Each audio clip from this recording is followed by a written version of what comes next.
Le choc, l'émotion et la colère des personnels pénitentiaires au lendemain de l'attaque d'un fourgon pénitentiaire dans l'Eure. 2 agents ont été tués par un commando lourdement armé qui a permis l'évasion d'un détenu, toujours dans la nature. On va retrouver Marie Debay en duplex de Draguignan devant la maison d'arrêt où une journée prison morte a été décidée, Marie. Et oui, Stéphane, ils sont de plus en plus nombreux devant la maison d'arrêt de Draguignan.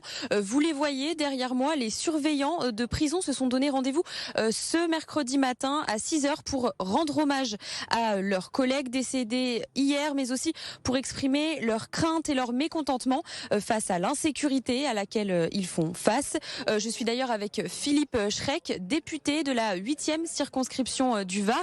Alors, monsieur Schreck, vous êtes venu aujourd'hui pour quelle raison ?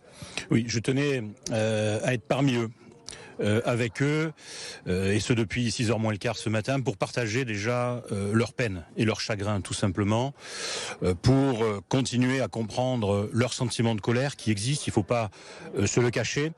Je souhaitais leur dire mon respect et également ma fierté de travailler pour eux, puisque dans mes fonctions, j'ai l'occasion de le faire et je continuerai à le faire.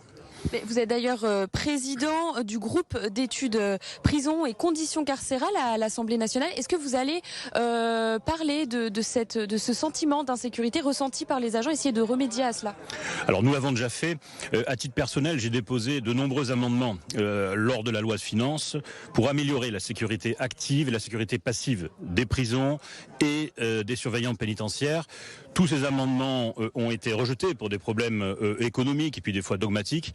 Mais nous allons continuer parce que nous sommes dans le vrai et nous soutenons et nous travaillons avec les syndicats. Merci beaucoup, monsieur Schreck. Alors, dans le Var, d'autres prisons sont concernées par les blocages ce mercredi. C'est aussi le cas du centre pénitentiaire de Toulon, La Farlède, où le rendez-vous était donné, comme à Draguignan, à 6h du matin par l'intersyndicale. Merci beaucoup Marie Debay en duplex pour BFM Toulon Var.